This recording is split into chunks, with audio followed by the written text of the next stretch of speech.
El 14 de marzo de 2006, la ciudad de Quito amaneció con una neblina espesa que cubría las calles del centro histórico. Valeria Núñez, una joven ecuatoriana de 23 años, había llegado a la capital apenas 6 meses atrás desde su natal Cuenca, buscando mejores oportunidades laborales. Trabajaba como asistente administrativa en una pequeña empresa de exportación de textiles ubicada en el barrio La Mariscal. Era martes, un día como cualquier otro. Valeria salió de su departamento compartido en la calle Juan León Mera a las 7 de la mañana, con su bolso café cruzado sobre el hombro y su cabello oscuro recogido en una coleta alta. Llevaba un abrigo beige que su madre le había regalado antes de partir de Cuenca. Nadie imaginaba que esa sería la última vez que alguien cercano a ella la vería con vida. Su compañera de departamento, Mónica Reyes, recordaba perfectamente ese momento. Me dijo, «Nos vemos en la noche», y cerró la puerta. Escuché sus pasos bajando las escaleras. Todo era normal, absolutamente normal. Relataría Mónica años después a las autoridades ecuatorianas, con la voz quebrada por el remordimiento de no haber prestado más atención. Valeria nunca llegó a su trabajo ese día. A las 9 de la mañana, su jefe, el señor Patricio Vega, intentó comunicarse con ella varias veces sin obtener respuesta. Al mediodía, preocupado por la inusual ausencia de su empleada más puntual, llamó al departamento donde vivía. Mónica, que trabajaba en turnos nocturnos y dormía durante el día, despertó alarmada ante la insistencia del teléfono. Antes de continuar con esta historia, me gustaría invitarte a que te suscribas al canal si aún no lo has hecho. También déjanos un comentario diciéndonos desde dónde nos estás viendo. Tu apoyo significa mucho para nosotros. Ahora, continuemos con la desaparición de Valeria. La familia Núñez, residente en Cuenca, recibió la noticia devastadora esa misma tarde. Rosa Núñez, madre de Valeria, sintió que el mundo se derrumbaba a su alrededor. Su esposo, Manuel Núñez, un hombre de carácter firme que trabajaba como carpintero desde hacía 30 años, tomó el primer autobús nocturno hacia Quito junto con su hijo mayor, Andrés. El viaje de 4 horas se hizo eterno. Rosa permaneció en Cuenca, cuidando a los 2 hermanos menores de Valeria, rogando internamente que todo fuera un malentendido, que su hija apareciera con alguna explicación razonable. Pero en el fondo de su corazón, una madre siempre sabe cuando algo terrible ha sucedido. Al llegar a Quito al amanecer del 15 de marzo, Manuel y Andrés se dirigieron inmediatamente a la comisaría del sector La Mariscal.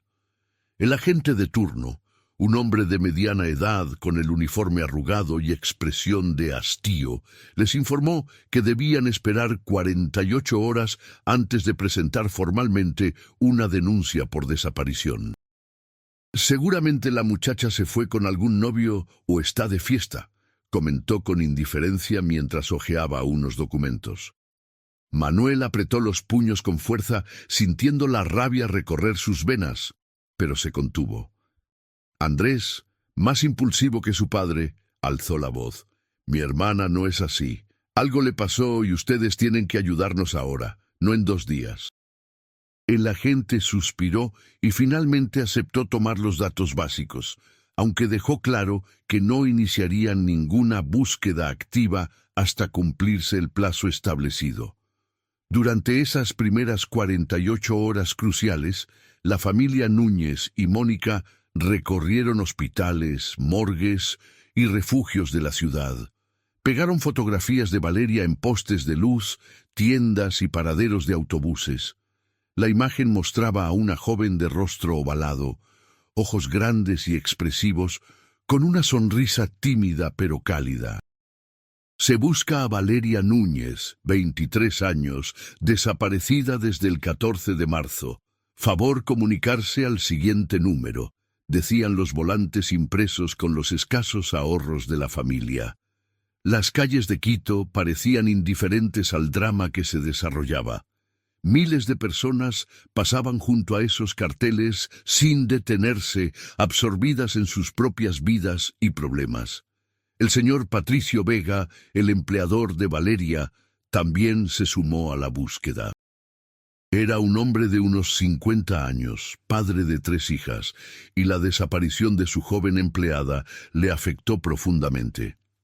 Contrató los servicios de un investigador privado, Rodrigo Salazar, un expolicía que había dejado la fuerza pública años atrás, desilusionado por la corrupción interna. Rodrigo comenzó a recopilar información sobre los últimos movimientos de Valeria. Entrevistó a compañeros de trabajo, vecinos del edificio donde vivía, y al dueño de la tienda de abarrotes donde ella compraba ocasionalmente. Todos coincidían en describirla como una joven reservada, trabajadora, sin vicios ni malas compañías conocidas. Sin embargo, Rodrigo descubrió un dato inquietante. El portero del edificio donde vivía Valeria, un hombre mayor llamado Ernesto Paredes, mencionó haber visto a la joven conversando en varias ocasiones con un hombre en un vehículo oscuro que se estacionaba frente al edificio. Lo vi como 3 o 4 veces en el último mes. Era un carro elegante, un sedán negro, no recuerdo la marca exacta. El tipo parecía tener dinero, vestía bien. Valeria se acercaba a hablar con él por la ventanilla, pero nunca se subió al carro, al menos no cuando yo estuve presente, declaró Ernesto. Ese testimonio abrió una nueva línea de investigación. ¿Quién era ese hombre misterioso? ¿Qué relación tenía con Valeria? Mónica, la compañera de departamento, quedó sorprendida al escuchar esto. Valeria nunca me mencionó a ningún hombre. No tenía novio que yo supiera. Era muy cerrada en ese aspecto. Casi no hablaba de su vida personal. Ante la insistencia de Rodrigo, Mónica revisó las pertenencias de Valeria que quedaron en el departamento buscando alguna pista. Entre la ropa doblada cuidadosamente en el pequeño closet, encontró una agenda de cuero marrón. Las páginas contenían principalmente anotaciones de trabajo, recordatorios de pagos de servicios y números telefónicos de familiares. Pero en una página al final, escrito con letra apresurada y casi ilegible, había un número de teléfono precedido por las iniciales DMM y la palabra consulta, seguida de una fecha, 8 de marzo de 2006, apenas 6 días antes de su desaparición. Rodrigo llamó inmediatamente al número. Una voz femenina profesional contestó: «Consultorio del doctor Diego Márquez, buenas tardes». El investigador se identificó como familiar de Valeria Núñez y preguntó si ella había sido paciente del doctor.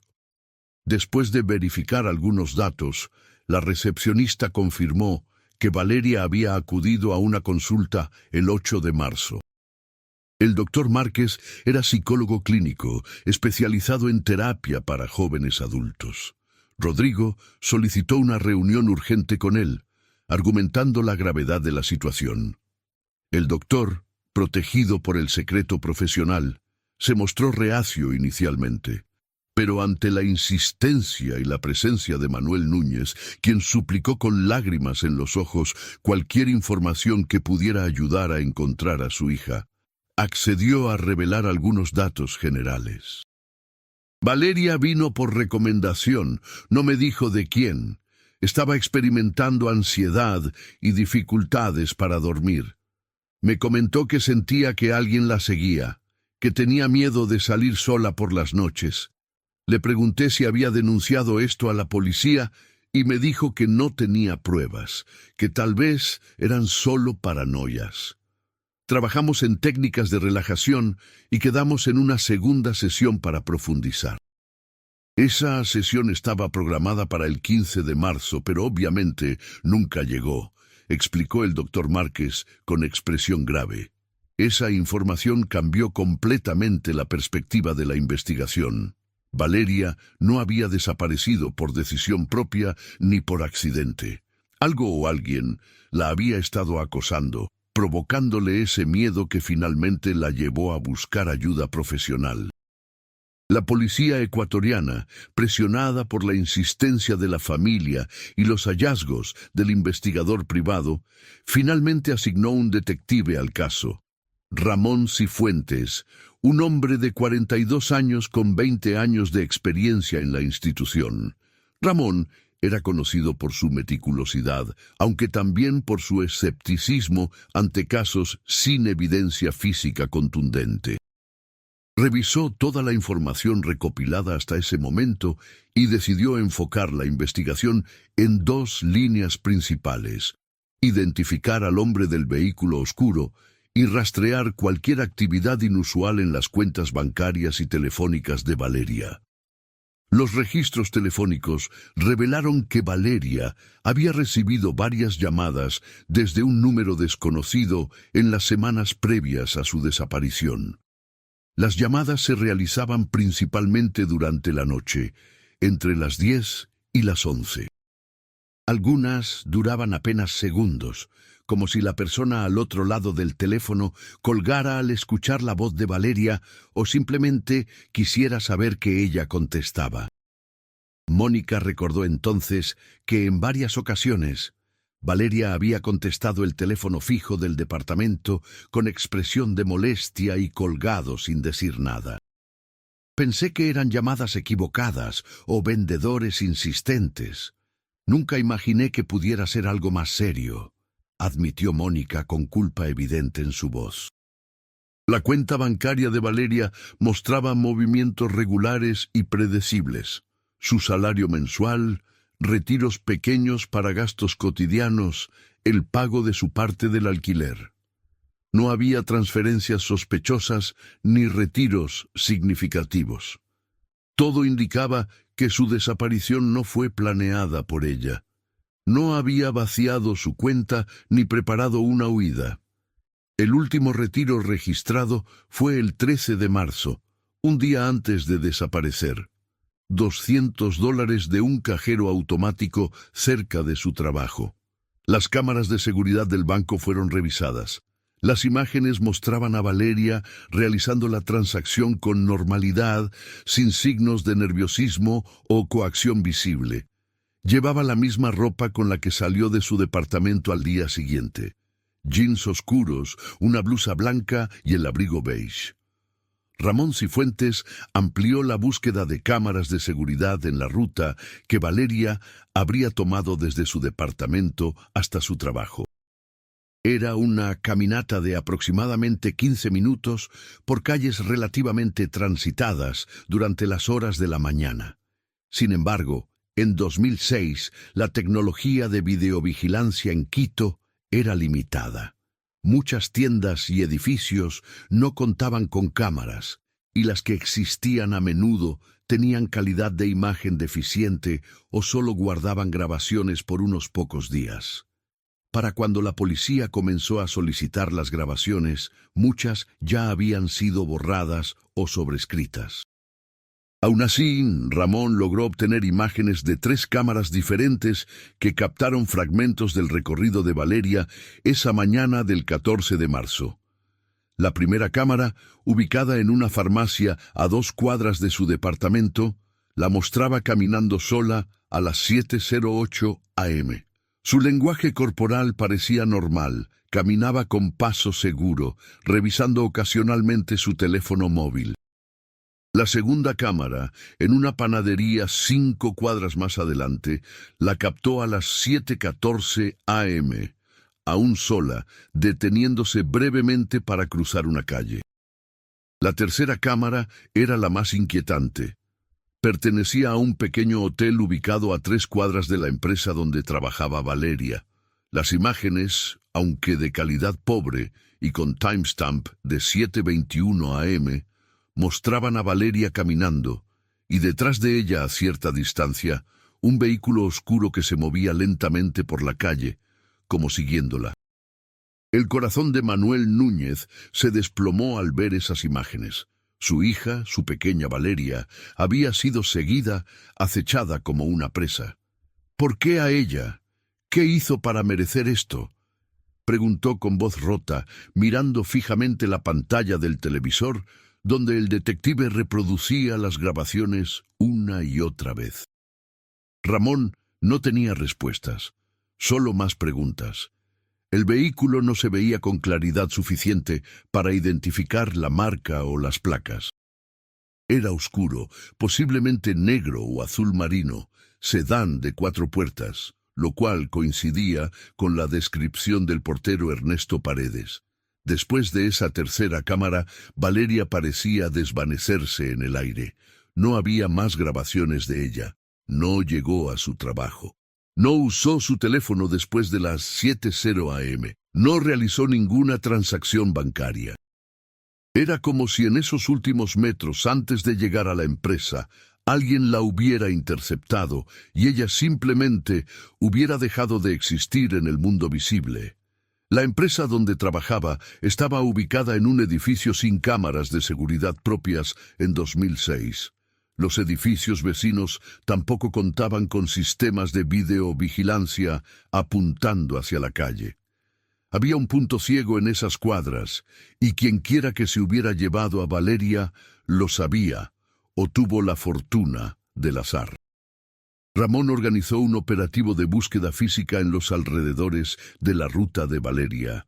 Agentes y voluntarios revisaron callejones, terrenos baldíos, edificios abandonados y bodegas. Interrogaron a residentes y comerciantes de la zona. Algunos recordaban vagamente haber visto a una joven que coincidía con la descripción de Valeria esa mañana, pero nadie reportó haber presenciado algo inusual o sospechoso. Un vendedor ambulante de periódicos mencionó haber escuchado el chirrido de llantas alrededor de las 7:30 de la mañana, como si un vehículo hubiera frenado bruscamente, pero no le dio importancia en ese momento. No vio de dónde provenía el sonido exactamente, ni si estaba relacionado con algún incidente. Los días se convirtieron en semanas, y las semanas en meses. La familia Núñez se dividió. Manuel y Andrés permanecieron en Quito, agotando todos sus recursos económicos en la búsqueda. Rosa viajaba constantemente entre Cuenca y la capital, desgarrada entre cuidar a sus otros hijos y buscar a Valeria. Los hermanos menores de Valeria, Daniela de 16 años y Sebastián de 13, vivían en un estado de confusión y dolor. Sus calificaciones escolares bajaron drásticamente. Daniela se volvió introvertida, dejó de salir con sus amigas. Sebastián desarrolló problemas de conducta, peleándose en la escuela con cualquiera que mencionara a su hermana. El caso de Valeria Núñez recibió cobertura mediática durante las primeras semanas. Aparecieron reportajes en periódicos locales, un segmento breve en un noticiero nacional, pero gradualmente el interés público disminuyó. Otros casos, otros escándalos, otras tragedias ocuparon los titulares. Para el público general, Valeria se convirtió en una estadística más, un nombre olvidado. Pero para su familia, cada día sin ella era una tortura renovada. Rosa Núñez nunca volvió a dormir una noche completa. Se despertaba con cualquier sonido, esperando escuchar la voz de su hija, imaginando que tocaba la puerta. Manuel envejeció 10 años en cuestión de meses. Sus manos de carpintero temblaban constantemente.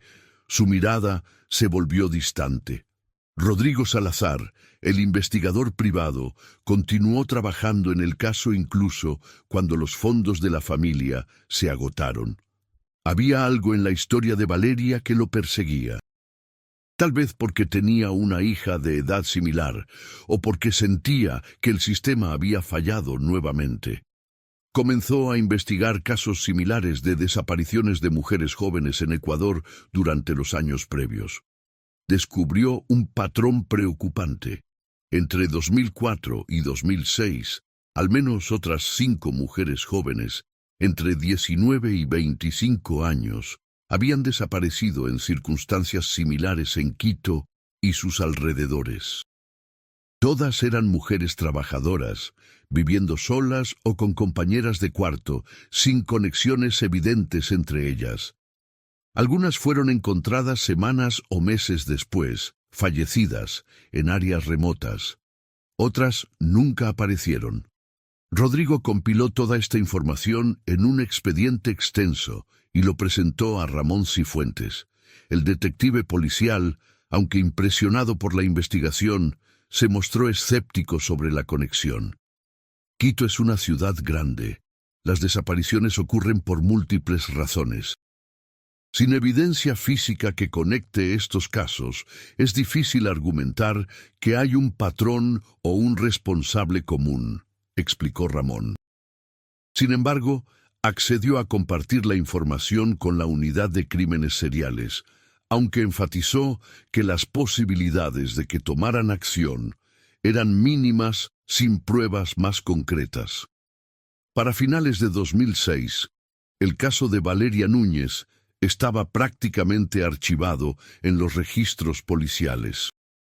Oficialmente seguía abierto, pero no se asignaban recursos activos a su investigación.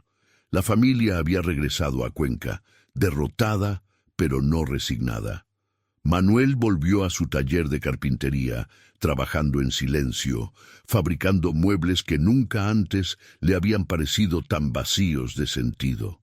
Rosa participaba en grupos de apoyo para familiares de personas desaparecidas, encontrando en el dolor compartido algo de consuelo. Andrés se convirtió en el pilar de la familia, asumiendo responsabilidades que no le correspondían por edad, cuidando de sus hermanos menores y apoyando económicamente a sus padres. El departamento donde vivió Valeria en Quito fue desocupado. Mónica no pudo continuar viviendo allí, perseguida por la culpa y los recuerdos. Empacó las pertenencias de Valeria en 3 cajas que entregó a la familia Núñez.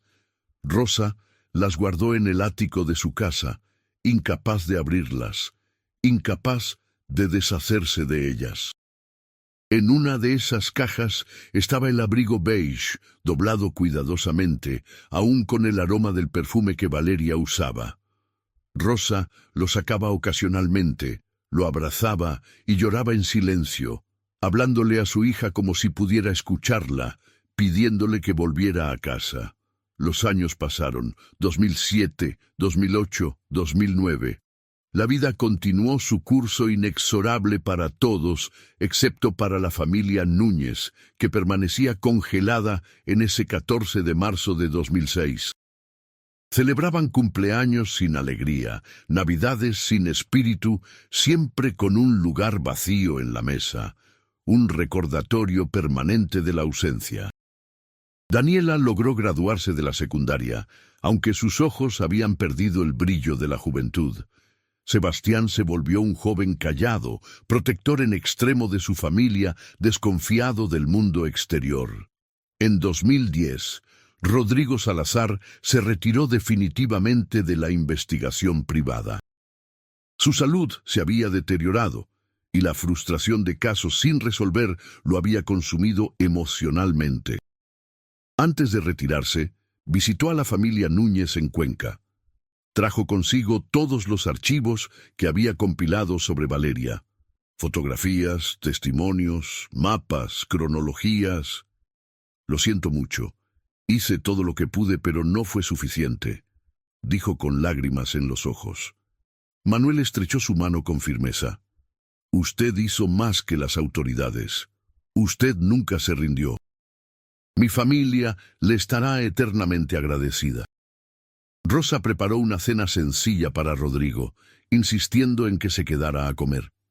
Durante esa velada, compartieron historias de Valeria, recordando su risa tímida, su amor por los libros, sus sueños de algún día viajar por el mundo. Para 2015, casi una década después de la desaparición, la esperanza de encontrar a Valeria con vida se había desvanecido casi por completo. Rosa había envejecido dramáticamente, su cabello completamente blanco, su espalda encorvada por el peso invisible del dolor. Manuel había sufrido un infarto menor, una advertencia de su cuerpo sobrecargado por años de estrés y tristeza. Daniela se había casado con un hombre bueno, un profesor de matemáticas llamado Javier, y habían tenido una hija a la que llamaron Valeria, manteniendo vivo el nombre y la memoria.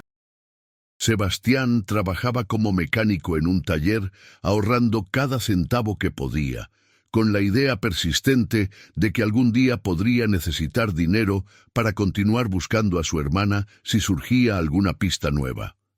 En 2018, 12 años después de la desaparición, un periodista de investigación llamado Fernando Ortiz se interesó en el caso de Valeria mientras investigaba para un artículo sobre desapariciones sin resolver en Ecuador. Contactó a la familia Núñez y revisó todos los archivos disponibles. Fernando quedó impactado por la cantidad de trabajo investigativo que se había realizado y lo poco que se había logrado.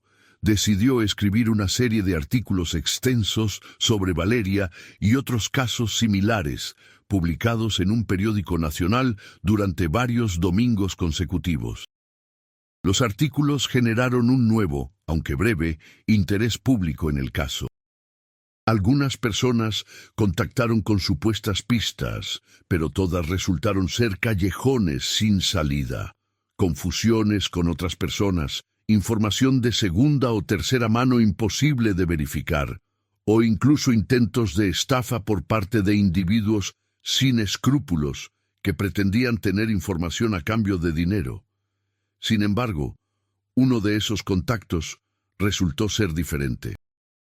Una mujer mayor, identificada solo como Carmen, llamó a Fernando después de leer los artículos. Su voz temblaba al hablar. Yo trabajaba limpiando en un edificio de oficinas en La Mariscal en 2006. Una mañana, a mediados de marzo, no recuerdo la fecha exacta, encontré en la acera, cerca de la entrada del edificio, una identificación de estudiante. Era de una chica llamada Valeria. Me pareció extraño, porque estaba como tirada, no caída accidentalmente, sino puesta ahí a propósito. Recogí la credencial pensando en entregarla en alguna oficina de objetos perdidos, pero me dio miedo. No sé por qué, simplemente me dio mala espina. La guardé en mi casa y luego, con el tiempo, la olvidé. Hasta ahora que vi las fotos en el periódico y la reconocí, explicó Carmen. Fernando coordinó inmediatamente con la policía para recuperar esa credencial. Efectivamente, era la identificación estudiantil de Valeria de su época en la universidad en Cuenca, que ella llevaba en su billetera como recuerdo. Carmen señaló el edificio exacto donde encontró la credencial. Estaba a solo media cuadra de la empresa donde trabajaba Valeria. Ramón Cifuentes, aunque ya próximo a su jubilación, retomó brevemente el caso.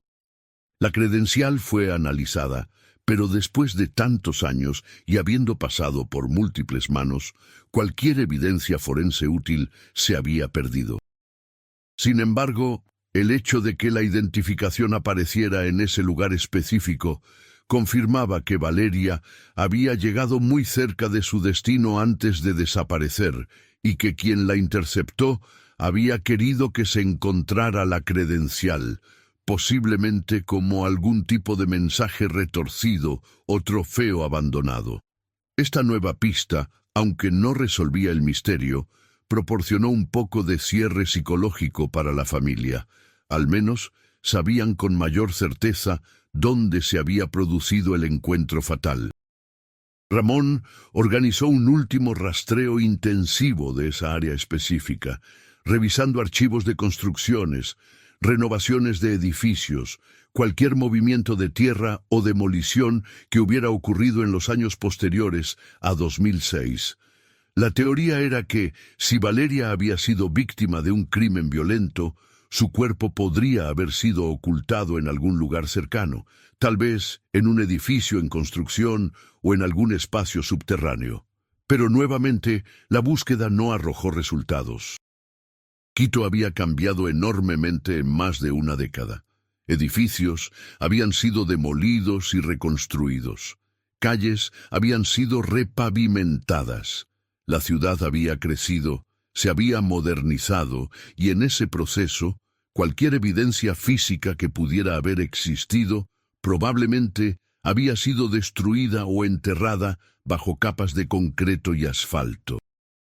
Ramón se jubiló en 2019, llevándose consigo el peso de los casos sin resolver, especialmente el de Valeria Núñez.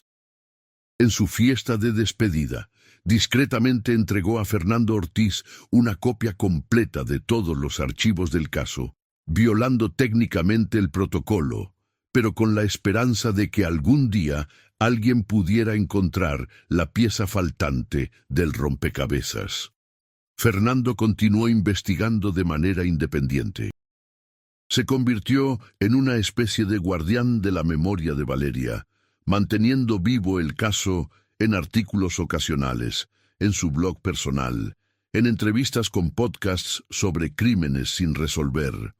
A través de los años, desarrolló una teoría. Creía que Valeria había sido víctima de un depredador organizado, alguien con conocimiento de la zona, posiblemente alguien que la había observado durante semanas, estableciendo su rutina. El vehículo oscuro, las llamadas nocturnas, la sensación de ser seguida que llevó a Valeria a buscar ayuda psicológica, todo apuntaba a un acosador metódico. Fernando especulaba que este individuo podría haber sido responsable de otras desapariciones similares en la región, pero sin cooperación activa de las autoridades, era imposible probar cualquier conexión definitiva. En 2022, 16 años después de la desaparición, Manuel Núñez falleció a los 73 años. Su corazón, debilitado por el infarto de años atrás y agotado por una vida de dolor, simplemente se detuvo una noche mientras dormía. Sus últimas palabras a Rosa, dichas esa misma tarde, fueron: «Cuando yo muera y me encuentre con Valeria, le voy a pedir perdón por no haberla protegido». Rosa quedó devastada, habiendo perdido ahora no solo a su hija, sino también a su compañero de toda una vida. Andrés, Daniela y Sebastián, ahora adultos completamente formados por la tragedia, se unieron más que nunca para cuidar de su madre anciana. El funeral de Manuel fue una ocasión de profunda tristeza, pero también de amor. Cientos de personas de Cuenca asistieron, recordando al carpintero honesto que había sufrido tan injustamente. En el ataúd, junto a Manuel, Rosa colocó una fotografía de Valeria, para que padre e hija pudieran estar juntos, al menos en el más allá, si es que existe tal cosa. Fernando Ortiz asistió al funeral, presentando sus respetos a la familia. Después de la ceremonia, entregó a Rosa un proyecto en el que había estado trabajando en secreto durante años. Un documental sobre Valeria. Fernando había estado filmando entrevistas, recopilando archivos visuales, reconstruyendo la historia de Valeria desde su infancia en Cuenca hasta su desaparición en Quito. Había entrevistado a familiares, amigos, vecinos, compañeros de trabajo, autoridades e incluso había logrado obtener las grabaciones de las cámaras de seguridad a través de sus contactos. El documental no tenía como objetivo resolver el misterio, admitía Fernando, sino humanizar a Valeria, mostrarla como la persona real que fue, no solo como una víctima anónima. Quería que la gente viera su sonrisa, escuchara las historias sobre su bondad, entendiera el vacío devastador que dejó su ausencia. Rosa, con manos temblorosas, aceptó el disco que contenía el documental. «¿Por qué hiciste esto?», preguntó con voz quebrada. Fernando respondió con sinceridad: «Porque Valeria merece ser recordada, porque su historia no debe ser olvidada, y porque, tal vez, solo tal vez, alguien que vea este documental tenga información que no sabe que es importante. La memoria es poderosa, doña Rosa. A veces mantener viva una historia es la única manera de eventualmente encontrar respuestas. El documental, titulado simplemente Valeria, una vida interrumpida, fue completado en 2023. Fernando luchó durante meses para encontrar una plataforma dispuesta a distribuirlo. Los grandes canales de televisión no estaban interesados en un caso antiguo sin resolver de Ecuador. Finalmente, una plataforma de streaming independiente especializada en documentales de crímenes reales y justicia social aceptó incluirlo en su catálogo. El documental se estrenó en marzo de 2023, coincidiendo con el 17º aniversario de la desaparición de Valeria. La producción era modesta, pero poderosa. Comenzaba con imágenes de la niñez de Valeria, fotografías de ella como bebé en brazos de sus padres, como niña pequeña jugando con sus hermanos, como adolescente en su graduación escolar. La voz en off de Rosa narraba recuerdos felices, cómo Valeria amaba dibujar, cómo se preocupaba excesivamente por no molestar a nadie, cómo soñaba con algún día abrir su propia pequeña librería. Luego, el documental se trasladaba a Quito, reconstruyendo los últimos días de Valeria con dramatizaciones respetuosas y entrevistas con quienes la conocieron allí. El momento más impactante del documental llegaba cuando se mostraban las grabaciones de las cámaras de seguridad. Ver a Valeria caminando por las calles de Quito, tan llena de vida, tan ajena al peligro que se cernía sobre ella, resultaba desgarrador. La imagen del vehículo oscuro siguiéndola, aunque borrosa, enviaba escalofríos por la columna vertebral de cualquier espectador.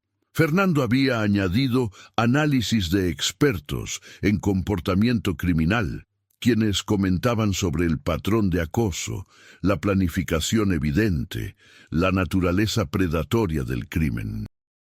El documental también incluía entrevistas con Rodrigo Salazar, grabadas poco antes de su muerte en 2021. El viejo investigador, con salud deteriorada pero mente aún aguda, compartía sus teorías y frustraciones. El sistema falla constantemente a las víctimas y sus familias. Si Valeria hubiera sido hija de alguien con poder o dinero, esta historia habría sido diferente. Pero era una chica trabajadora de una familia humilde, entonces su vida aparentemente no importaba tanto. Eso es lo que más me enfurece después de todos estos años, declaraba Rodrigo ante la cámara, con los ojos húmedos. El documental terminaba con imágenes actuales de la familia Núñez. Rosa, ahora una anciana frágil, sentada en su sala rodeada de fotografías de Valeria. Andrés, Daniela y Sebastián compartiendo cómo la pérdida de su hermana había definido sus vidas de maneras irreparables. Y finalmente la pequeña Valeria, la nieta de Rosa y la hija de Daniela, ahora de 8 años, preguntándole a su madre quién era la mujer de las fotografías que llevaba su nombre. «Es tu tía, mi hermana. Era una persona muy especial, y aunque nunca la conociste, ella te habría amado muchísimo», respondía Daniela conteniendo las lágrimas. El último frame del documental mostraba el rostro de Valeria de la fotografía más icónica, aquella que la familia había usado en los volantes de búsqueda en 2006, con texto superpuesto: Valeria Núñez, nacida el 12 de julio de 1982, desaparecida el 14 de marzo de 2006. Si tienes cualquier información sobre este caso, por favor contacta, seguido de información de contacto actualizada. Luego, la pantalla se fundía a negro y los créditos rodaban en silencio, acompañados solo por una melodía melancólica de guitarra. El documental tuvo un impacto inesperado. Aunque fue visto inicialmente por una audiencia limitada, rápidamente ganó atención en redes sociales. Usuarios de Ecuador y de toda América Latina comenzaron a compartirlo, comentarlo, expresar su indignación por la injusticia del caso. Surgieron grupos en Facebook y Reddit dedicados a discutir el caso de Valeria, con miembros intentando aplicar técnicas de investigación amateur para encontrar nuevas pistas. Algunos usuarios expertos en tecnología intentaron mejorar digitalmente las imágenes de las cámaras de seguridad, tratando de identificar el vehículo o cualquier otro detalle que hubiera pasado desapercibido. 3 meses después del estreno del documental, en junio de 2023, ocurrió algo extraordinario. Una mujer de 42 años llamada Patricia Moreno, residente en Guayaquil, contactó a Fernando después de ver el documental. Patricia explicó que en 2006 ella tenía 25 años y trabajaba como asistente administrativa en una empresa de construcción en Quito. Un día de marzo, no recordaba la fecha exacta, pero era alrededor de mediados de mes. Su jefe le había pedido que llevara unos documentos urgentes a una oficina de permisos municipales. Mientras caminaba por las calles de La Mariscal, alrededor de las 7:30 de la mañana, Patricia presenció algo que la había perturbado durante años, pero que nunca había reportado por miedo y confusión. Vio a un hombre de aproximadamente 40 años, vestido con traje oscuro, interceptar a una joven en la calle. El hombre agarró a la mujer del brazo con aparente firmeza mientras le hablaba.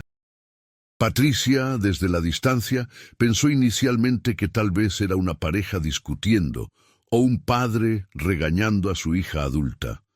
La joven parecía asustada, negaba con la cabeza, pero el hombre la condujo casi a la fuerza hacia un vehículo oscuro estacionado en la calle. Patricia se había detenido, insegura de qué hacer. En ese momento, el hombre miró directamente hacia ella. Su expresión era fría, calculadora. Patricia sintió un escalofrío de terror puro. El hombre metió a la joven en el vehículo del lado del pasajero y rápidamente se colocó al volante. El carro arrancó a velocidad, desapareciendo en el tráfico matutino. Patricia quedó paralizada en la acera, con el corazón latiendo violentamente. Cuando finalmente recuperó la compostura y continuó hacia su destino, se debatió internamente sobre si debía reportar lo que había visto. Pero el miedo la dominó. El hombre la había mirado, la había visto claramente. ¿Y si venía a buscarla? ¿Y si lo que presenció no era lo que parecía y ella solo estaba malinterpretando una situación privada? Decidió no decir nada, convenciéndose de que probablemente no era nada grave. Días después, cuando comenzaron a aparecer los carteles de búsqueda de Valeria por toda la ciudad, Patricia sintió una punzada de horror. Reconoció vagamente el rostro de la joven del cartel, pero no estaba completamente segura de que fuera la misma persona que había visto. El miedo y la culpa la paralizaron aún más. No reportó nada a la policía. Con el tiempo, Patricia se mudó a Guayaquil, se casó, tuvo hijos, construyó una vida nueva. Intentó enterrar el recuerdo de ese día, pero nunca pudo hacerlo completamente. La culpa la visitaba en sueños ocasionales, en momentos de quietud. Cuando vio el documental de Fernando en 2023, 17 años después, y observó las fotografías claras de Valeria, el video de las cámaras de seguridad, escuchó el dolor desgarrador de la familia. Patricia supo con certeza que la joven que había visto siendo forzada a entrar al vehículo era Valeria Núñez, y supo que su silencio había sido un error terrible que tal vez contribuyó a que el caso nunca se resolviera. Fernando recibió el testimonio de Patricia con una mezcla de esperanza y frustración. Después de tantos años, el testimonio era valioso, pero problemático. Patricia no había tomado nota de las placas del vehículo. Su descripción del hombre era general. 40 años aproximadamente, cabello oscuro, traje, con textura mediana. Podría ser miles de hombres en una ciudad del tamaño de Quito. El vehículo era oscuro, sedán de 4 puertas, nuevamente una descripción que coincidía con miles de autos. Sin embargo, su testimonio confirmaba definitivamente que Valeria no había desaparecido voluntariamente, que había sido víctima de un secuestro y proporcionaba un marco temporal más preciso, alrededor de las 7:30 am del 14 de marzo de 2006. Fernando contactó inmediatamente con las autoridades en Ecuador, específicamente con la unidad de casos fríos que había sido establecida años después de la desaparición de Valeria. El testimonio de Patricia fue registrado oficialmente. Los investigadores actuales, con tecnología mucho más avanzada que en 2006, intentaron cruzar datos. Buscaron registros de vehículos oscuros, sedán de 4 puertas, registrados en Quito en 2006. La lista era enormemente extensa. Intentaron reducirla, cruzando con registros de propietarios masculinos de aproximadamente 40 años en 2006, pero aún así quedaban miles de posibilidades. También revisaron nuevamente los casos de otras mujeres desaparecidas en esos años que Rodrigo había identificado. 2 de esos casos habían sido eventualmente resueltos. Una de las mujeres había sido asesinada por su expareja. Otro caso resultó ser una mujer que había huido voluntariamente de una situación de abuso doméstico y estaba viva con nueva identidad en otro país. Pero 3 casos permanecían sin resolver. Además de Valeria, había 2 mujeres más, Gabriela Mendoza, desaparecida en 2004, y Carolina Reyes en 2005, cuyos casos presentaban similitudes inquietantes. Todas eran jóvenes trabajadoras, vivían solas o con compañeras de cuarto y habían desaparecido durante sus trayectos matutinos al trabajo o universidad. Los investigadores crearon un perfil hipotético del perpetrador. Hombre probablemente entre 35 y 45 años en el período 2004-2006, con vehículo propio, posiblemente con trabajo o razón legítima para estar en las áreas donde operaba, lo cual le permitía mezclarse sin levantar sospechas. Probablemente tenía habilidades de observación y planificación, ya que parecía seleccionar víctimas que seguían rutas predecibles. Podría haber tenido experiencia previa con crimen, o al menos conocimiento suficiente para evitar dejar evidencia forense obvia. Con este perfil, los investigadores solicitaron a la plataforma de streaming que promoviera más agresivamente el documental, particularmente en Ecuador. La plataforma accedió, colocando Valeria, una vida interrumpida, en su página principal con el título de Nuevo testimonio emerge en caso sin resolver. La visualización del documental se multiplicó exponencialmente. Decenas de miles de personas en Ecuador y países vecinos lo vieron en las semanas siguientes. Y entonces, en agosto de 2023, llegó el momento que la familia Núñez había esperado durante 17 años. Una llamada telefónica que cambiaría todo. Una mujer de 58 años llamada Inés Paredes contactó directamente con la policía ecuatoriana. Inés vivía en un pequeño pueblo rural a 3 horas de Quito. Explicó que había visto el documental cuando visitó a su hija en la capital. Al ver las imágenes y la descripción del vehículo y el perpetrador, algo hizo clic en su mente. En 2006, Inés vivía en las afueras de Quito, en una zona de transición entre lo urbano y lo rural. Su vecino de ese entonces era un hombre llamado Marco Antonio Salcedo, que tenía 42 años, vivía solo y trabajaba como supervisor en una empresa de transporte de carga. Marco tenía un sedán negro que Inés recordaba perfectamente, porque a menudo estaba estacionado frente a su casa. Era un hombre educado, siempre saludaba cortésmente, pero había algo en él que a Inés siempre le generó incomodidad, aunque no podía precisar qué. En marzo de 2006, específicamente recordaba que fue alrededor de mediados de mes, Inés había notado algo extraño. Una madrugada, alrededor de las 2 o 3 de la mañana, escuchó ruido en la casa de Marco, como si estuviera moviendo muebles o cargando algo pesado. Al día siguiente, vio que Marco había cubierto las ventanas traseras de su casa con periódicos, algo que nunca había hecho antes. Días después, Marco le comentó casualmente que estaba remodelando y que habría algo de ruido y desorden por un tiempo. Inés no le dio mayor importancia, aunque le pareció raro que alguien remodelara sin contratar trabajadores profesionales. Aproximadamente un mes después de estos eventos, en abril de 2006, Marco Antonio Salcedo vendió su casa repentinamente y se mudó. Inés nunca supo a dónde. En ese entonces no conectó ninguno de estos eventos con las noticias sobre jóvenes desaparecidas, porque francamente no prestaba mucha atención a esas historias. Vivía su propia vida ocupada criando a 3 hijos. Pero al ver el documental 17 años después, particularmente las fechas, la descripción del vehículo, la edad aproximada del sospechoso y sobre todo las imágenes de Valeria, algo en el subconsciente de Inés gritó que Marco Antonio Salcedo necesitaba ser investigado. La policía tomó muy en serio el testimonio de Inés.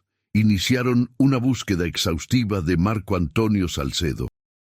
Los registros mostraban que había vendido efectivamente su propiedad en abril de 2006 a través de una transacción rápida y en efectivo, lo cual era inusual, pero no ilegal.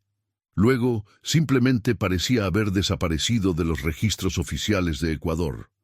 No había renovaciones de cédula, no había registros de empleo formal, no había propiedades a su nombre. Los investigadores expandieron la búsqueda a nivel internacional. Contactaron con Interpol. Finalmente, encontraron un registro de salida del país. Marco Antonio Salcedo había cruzado la frontera hacia Colombia en mayo de 2006, apenas 2 meses después de la desaparición de Valeria. En Colombia, el rastro se enfriaba nuevamente. No había registros de entrada legal a otros países desde Colombia, lo que sugería que podría haber cambiado de identidad, estar viviendo ilegalmente o haber fallecido sin que sus documentos se actualizaran. Mientras tanto, las autoridades decidieron investigar la antigua propiedad de Marco en las afueras de Quito.